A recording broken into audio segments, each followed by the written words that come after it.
नमस्कार प्यारे साथियों छात्रों, आप सभी कैसे हैं। मैं उम्मीद करता हूं कि आप सभी बहुत अच्छे हैं।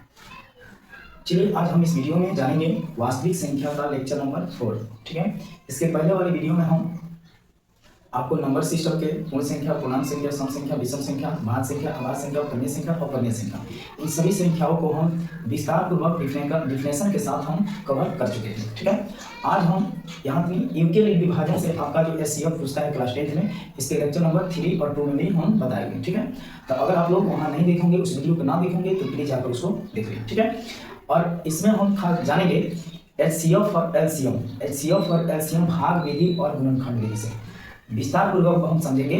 भाग विधि और गुणनखंड विधि से हम लोग एचसीएम और एचसीएफ कैसे निकालते हैं। ठीक है, तो बिना रुकावट के साथ हम क्लास स्टार्ट करते हैं। अगर आप इस चैनल पर नए हैं तो प्लीज इस चैनल को लाइक कर दीजिए। क्या कर दीजिए बाबू? लाइक कर दीजिए, सब्सक्राइब कर दीजिए और शेयर कर दीजिए। ठीक है, यह तीनों काम आप लोग कर लीजिए प्लीज। एकदम यहाँ कंसेप्ट की कोई कमी नहीं होगी। देखिए, मेरा ये पढ़ाने का जो तरीका है, सबसे पहले हम आपको थ्योरी पढ़ाते हैं। ठीक है, थ्योरी में हम आपको इतना क्वेश्चन बना देंगे, थ्योरी में हम इतना क्वेश्चन बाबू आपको पढ़ा देंगे कि आप जब एनसीईआरटी बुक को जब उठाएंगे आप में, तो देखिएगा लमसम आपका क्वेश्चन सब बना हुआ रहेगा। आप क्वेश्चन उसमें थोड़ा सा मेहनत करिएगा तो आप पूरा बना लीजिएगा। तो मेरा जो थ्योरी का जो क्लास होता है, आप लोग रेगुलर रहिए। जो भी हम थ्योरी का क्लास डालते हैं, आप लोग उसे कंसेप्ट के समझकर आप उसको नोट डाउन करते रहिए। ठीक है, तो एनसीईआरटी देखिएगा तो हम चालू करेंगे, लमसम क्वेश्चन बनाएंगे। तो इसलिए अगर आप इस चैनल पर नए हैं तो मेरे लाइक, सब्सक्राइब और शेयर करना ना भूलें। ठीक है, तो देखिए हम हेडिंग देखते हैं। चलिए, टॉपिक आपका हो जाएगा एलसीएम एचसीएफ, है ना। अगर हम बात करते हैं कुछ मीनिंग इसका देखते हैं। एलसीएम इसको बोलते हैं लोवेस्ट कॉमन बोलिए मल्टीपल। ठीक है, कॉमन मल्टीपल। इसका हम बात करते हैं एचसीएफ का इसको बोलते हैं हाईएस्ट कॉमन फैक्टर। क्या बोलते हैं? फैक्टर, है ना जी। इसका ये फुल फॉर्म होता है। अगर हिंदी की बात किया जाए एलसीएम तो इसको बोलते हैं लघुत्तम समावर्तक। पढ़े होंगे आप छठा सातवां में। और एचसीएफ इसको बोलते हैं महत्तम समावर्तक।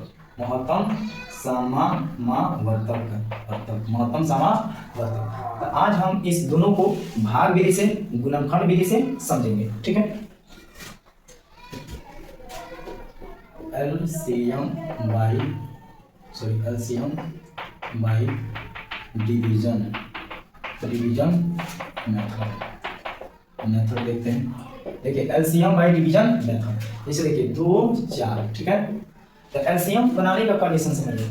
आपको जहां आप ट्यूशन पढ़े होंगे 6ठी 7वीं 8वीं में, तो वहाँ आपको टीचर ने सिखाए होंगे कि देखिए बाबू, इसमें जो 2 नंबर होता है तो कम से कम कोई भी नंबर से आप कटा रहे हैं तो 2 नंबर कटना चाहिए। इसे मान लीजिए अगर 2 से भाग देते हैं तो ये भी कट जाएगा, ये भी कट जाएगा। अगर 3 से देते तो ना करता, तो इसलिए अब 2 से होगा। कितना से होगा? तो 2 एकम 2 और 2 दूना 4। अब ये कटेगा ना 1 से कटेगा ना 2 से, क्योंकि कंडीशन है किसी भी नंबर से इसके अंदर 2 को कटना चाहिए। तो गुना कर देंगे तो 2, इसका 2 गुना 2 करेंगे, कितना हो गया? 4। यहाँ का होगा एलसीएम 8 10। देखिए 2 चौका 8 2 पचे 10। अब तो नहीं कटेगा कोई नंबर से, तो लिखेंगे 2 गुने 4 गुने 5, है ना जी। तो 4 गुना 8 8 पचे 40 का आंसर होगा। नेक्स्ट समझते हैं। 16 ले लीजिए, 8 ले लीजिए, 10 ले लीजिए। ठीक है, तो इसको देखिए ये कितना से आएगा? 2 से। तो बोलिए 2 8 16, 2 चौका 8 2 पचे 10। फिर देखिए ये 2 से कट रहा है, तो बोलिए 2 चौका 8 2 दूना 4, आई हो जाएगा 5। ये तो नहीं कटेगा, 2 से 5 नहीं करता। फिर ये 2 से कटेगा, फिर ये कितना से कटेगा? 2 से कटेगा। तो 2 दूना 4 2 एकम 2 और 5 के 5। अब तो नहीं आएगा, तो गुना कर दीजिए। 2 दूना 4 4 दूना 8 8 दूना 16 16 पचे 80। कितना गया एलसीएम? 80। थोड़ा अलग नंबर देखते हैं। 4 हो गए 5 हो गए। ठीक है, तो अब देखिए 4 5, ये तो ना 2 से लगेगा ना 5 से लगेगा, नहीं ना लगेगा, जबकि कंडीशन है किसी भी नंबर से लगाने से कम 2 अंक कटना चाहिए।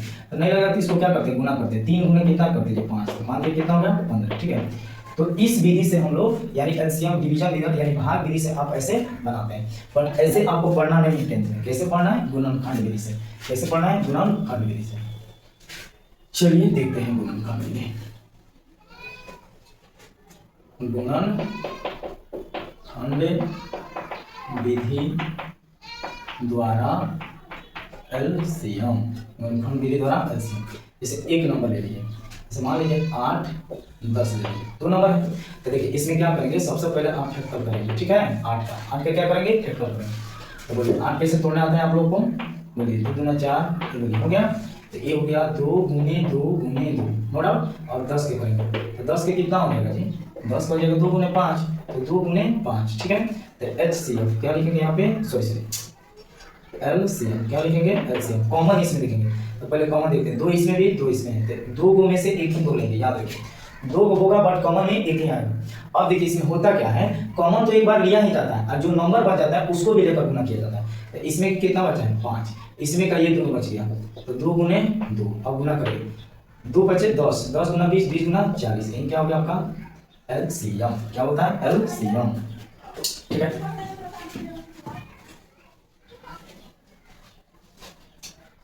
एक और चीज आप लोग साथ में समझते थे, HCF भी इसका बता देंगे गुणनखंड विधि से। देखिए अगर इसी का अगर HCF आपसे पूछ लिया गया, HCF देखिए कितना आसान है, अगर गुणनखंड विधि से HCF अभाव विधि से पढ़ा देंगे कोई दिक्कत नहीं है।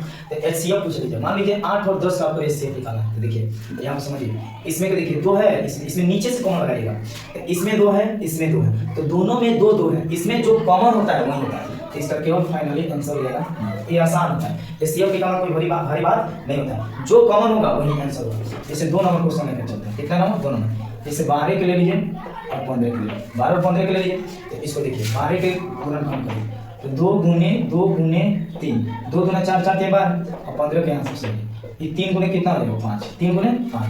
तो सबसे पहले LCM देखेंगे, क्या देखेंगे LCM, तो देखिए यहाँ पे 3, यहाँ पे 3, तो 3 ये हो जाएगा, 3 हो जाएगा।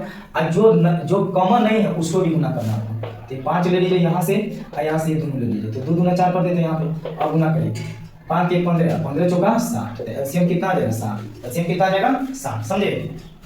अगर इसका HCF देखते हैं, क्या चीज देखते हैं HCF, तो HCF में क्या बोला है हम आपको कि जो कॉमन होगा उसी को लेंगे, जो कॉमन होगा उसी को लेंगे। तो बोलिए 3 यहाँ पे कॉमन दिख रहा है और यहाँ पर 3 कॉमन दिख रहा है, बाकी कोई कॉमन नहीं है, तो इसलिए इसका आंसर कितना हो गया 3, आंसर कितना हो गया 3, तो ये आपको याद रखना पड़ेगा।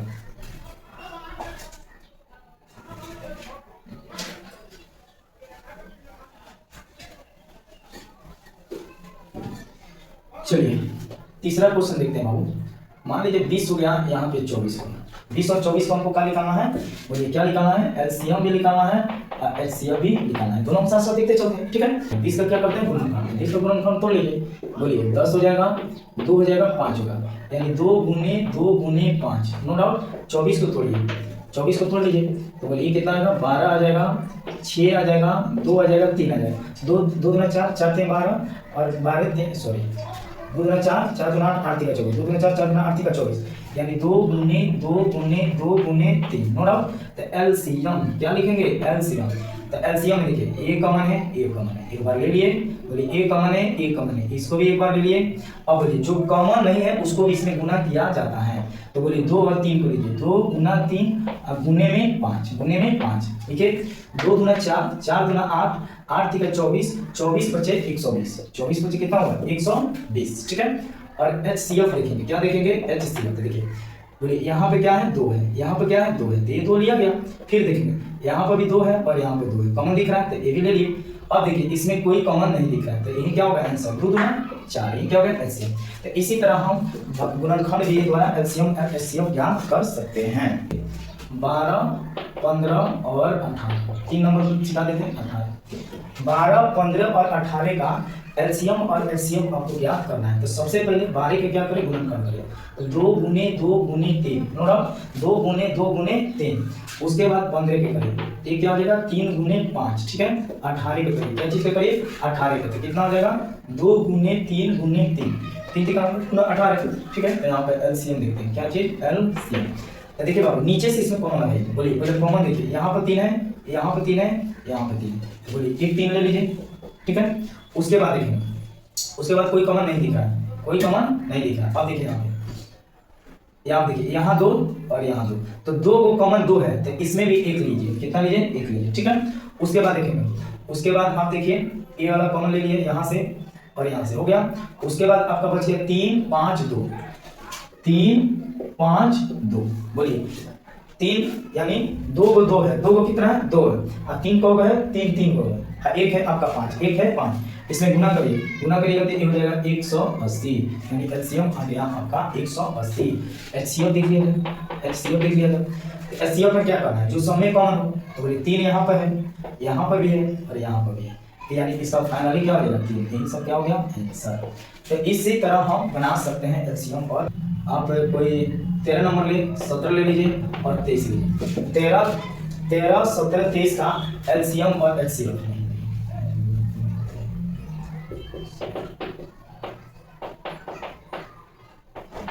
चलिए नेक्स्ट क्वेश्चन समझते हैं। फिफ्थ नंबर 17, 19 और 23 का एलसीएम और एचसीएफ हमको हम बता रहे हैं, ठीक है। तो 17 का पहले फैक्टराइजेशन करिए, तो 1 गुने क्या लिख सकते हैं 17। 19 को क्या आप लिख सकते हैं 1 गुने 19। 23 को आप क्या लिख सकते हैं 1 गुने 23। तो एलसीएम समझेंगे। एलसीएम देखिए इसमें कोई कॉमन नहीं है, एक कॉमन है तो एक को ले लेंगे, तो लिखेंगे 23 गुने 19 गुने 17। तो एक टोटल में 23 गुना 19 गुने 17 में जब आप गुना करिएगा तो 7429 आ जाएगा। कितना आ जाएगा 7429, ठीक है।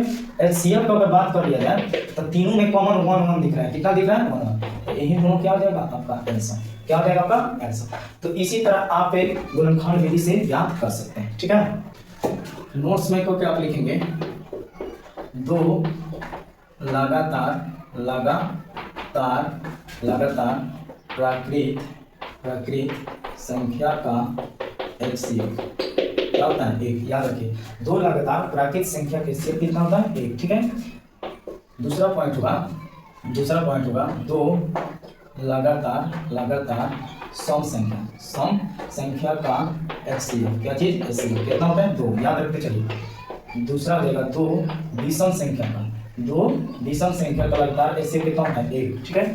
चौथा पॉइंट याद रखेंगे ए और बी का एचसीएफ मालूम है कितना होता है। ए और बी का एचसीएफ कितना होता है 1, कितना होता है 1, ठीक है। कैसे होता है तब समझिए। ए को आप 1 गुने ए लिख सकते हैं, बी को 1 गुने बी लिख सकते हैं। तो इसका कॉमन कितना होगा 1 होगा। इसलिए अगर आपसे पूछ दे ए और बी का एचसीएफ कितना होता है तो 1 होता है। कितना होता है 1 होता है। इस बात को याद रखेंगे, ठीक है। तो विशेष से ही आपका कुछ इंपॉर्टेंट ऑब्जेक्टिव है जो हर साल पूछा जाता है, ठीक है। कुछ और चीज आपको बताते हैं, देखिएगा।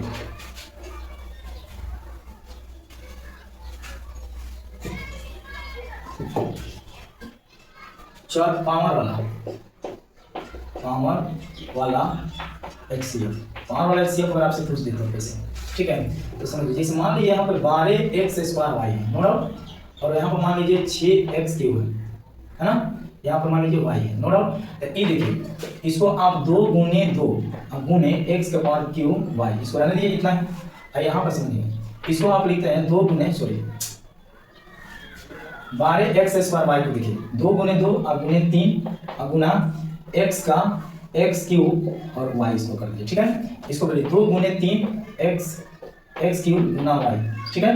तो इसमें एचसीएफ अगर आपसे पूछ लिया जाए तो इसमें सबसे पहले कॉमन देखिए, तो कॉमन 2 है। कॉमन क्या है 2 है। और कुछ समझाते हैं। और कॉमन देखिए 3 है, तो यहाँ पर क्या होगा 3 हो जाएगा, ठीक है। इसमें ध्यान दीजिए इसका मिनिमम पावर देखा जाता है। तो x का पावर क्या कितना है यहाँ पर 3, और x का पावर यहाँ पर x का पावर कितना है 2, और x का पावर कितना है 3 है। यानी मिनिमम x का पावर 2 तो होगा, और दोनों में y है, दोनों में y है, तो एक ही y हो जाएगा। यानी फाइनली 3 गुना 6 x² y इनका होगा आंसर। तो कॉमन वाला पावर वाला पूछेगा ना तो उसमें मिनिमम पावर देखा जाता है। क्या देखा जाता है मिनिमम। और समझिएगा हो गया। इसे क्वेश्चन समझिए। दूसरा क्वेश्चन मान लीजिए 18x के पावर 4 और y² दे दिए। अब मान लीजिए यहाँ पे 9 लिखिए, तो 9x और यहाँ पे हो जाएगा y², ठीक है। और समझते हैं। तो देखिए हम बताते हैं आपको, इसको जम करते हुए रहने दीजिए। तो 2 गुने 3 रहने दीजिए, और इसको x का पावर 4 और y का पावर 2 कर दिए। फिर यहाँ समझिए 3 गुने 3 यहाँ x गुने y का स्क्वायर, ठीक है। इसका एचसीएफ आपसे पूछते हैं, क्या पूछते हैं एचसीएफ पूछते हैं। तो कॉमन देखिए, कॉमन यहाँ पर दिख गया 3, ठीक है। और यहाँ पे भी कॉमन है 3, तो 3 3 कॉमन हो जाएगा। अब देखिए यहाँ पावर x का पावर कितना है 4, लेकिन आपको क्या बता रहे यानी मिनिमम देखना है, यानी सबसे कम देखना है। x का पावर 1 है, तो यानी x से ही आपको लेना है। क्या लेना है x लेना है। y का पावर यहाँ सेम है, y का पावर क्या है सेम है, तो सेम ले लीजिए। अब गुना कर दीजिए 3 3 का 9 xy², ये क्या हो गया एचसीएफ। क्या हो गया एचसीएफ, ठीक है। इसी तरह पावर हम बनाते हैं। एक और टाइप का क्वेश्चन कैसा आता है ध्यान दीजिए। इसका अनुपातिक आता है। क्या होता है अनुपात। जैसे क्वेश्चन समझिए कैसे पूछेगा आपसे। पूछेगा दो संख्या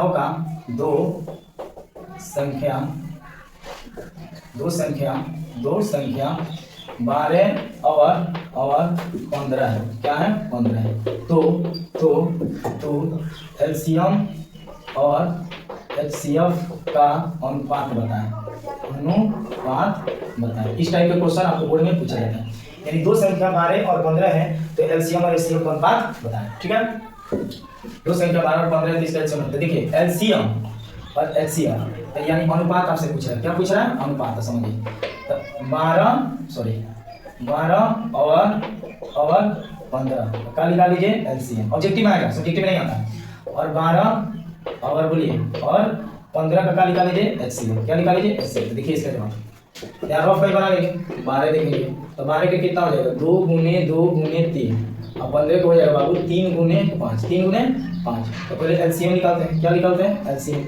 तो बोलिए ये देखिए ये 3 हो जाएगा एक बार, 2 दूना 4 और 5 ये हो जाएगा, तो ये हो जाएगा कितना हो जाएगा 12 × 5 = 60 यानी 60 होगा। इसकी एचसीएफ कितना हो जाएगा, एचसीएफ हो जाएगा 3, एचसीएफ कितना हो जाएगा 3। तो हो गया अनुपात में लाइए यहाँ पे अनुपात, इसका 60 आया है एलसीएम, एचसीएफ आया है 3, तो घटा दीजिए यानी 20, यानी 20/1 यानी आप कह सकते हैं 20:1 इसका क्या होगा। टॉपिक आपसे पूछेगा अभाज्य गुणनखंड के रूप में लिखे, अभाज्य गुणनखंड के रूप में लिखे। जैसे मान लीजिए यहाँ पे 64 है, कितना है 64, तो 64 को तोड़िए, क्या करिए तोड़िए, 6 को तोड़ा है, 2 दूना 4, 4 दूना 8, 2 दूना 4, 4 दूना 8, 8 दूना 16, 16 दूना 32, 32 दूना 64। तो इसको अभाज्य गुणनखंड के रूप में कैसे लिखते हैं 1 2 3 4 5 6, ये क्या हो गया आंसर, ठीक है। जैसे मान लीजिए आपको 27 को तोड़ना है तो 3 गुने 3 तो फाइनली कितना आ जाएगा 3 के पावर 3। ये आपका लिखने का तरीका था अभाज्य गुणनखंड के रूप में। जैसे 3 नंबर, 1 नंबर क्वेश्चन हो गया, 2 नंबर हो गया, 3 नंबर समझिए। जैसे मान लीजिए 200 कितना आएगा 40 आ गया, 240, तो 240 को तोड़ना पड़ेगा, तोड़िए इसको, 240 को तोड़ते हैं, ये हो गया 12, ये हो गया 6, ये हो गया 30, ये हो गया 15 और ये हो गया 3 5, समझे। यानी 240 के देखिए 1 2 3 4, 1 2 3 4 और 3 गुने 5, ठीक है। इसको कैसे लिखते हैं 2 गिनिए 1 2 3 4 यानी 5 4 होगा और 3 गुने कितना हो जाएगा 5, ये होता है अभाज्य गुणनखंड के रूप में लिखना। तो यह क्लास आप लोग कैसे लगा, यह थ्योरी का क्लास है, जब ये पूरा थ्योरी दे देंगे तब हम आपको एक्सरसाइज चालू करेंगे, ठीक है। तो हमको लग रहा है किसी प्रकार का आपको दिक्कत नहीं होगा एचसीएफ और एलसीएम, ठीक है। इसके बाद वाले में आपके लमसम थ्योरी समाप्त हो गया, ठीक है। तो कल या परसों से हम लोग आपको क्या बोलते हैं चैप्टर चालू करेंगे एक्सरसाइज 1.1 से लेकर। हाँ एक और चीज आपको एक और क्लास मिलेगा शांत और अशांत का। शांत और अशांत को पहचानने के बारे में आप लोग को बता देंगे, उसके बाद से पूर्णतः क्या हो जाएगा खत्म होगा वहां तक, उसके बाद हम 1.1 से चालू करेंगे। तो ये वीडियो आप लोग कैसे लगा प्लीज आप लोग कमेंट करें, लाइक करें और शेयर करना ना भूलें। मिलते हैं नेक्स्ट वीडियो में, तब तक आप सभी को जय हिंद।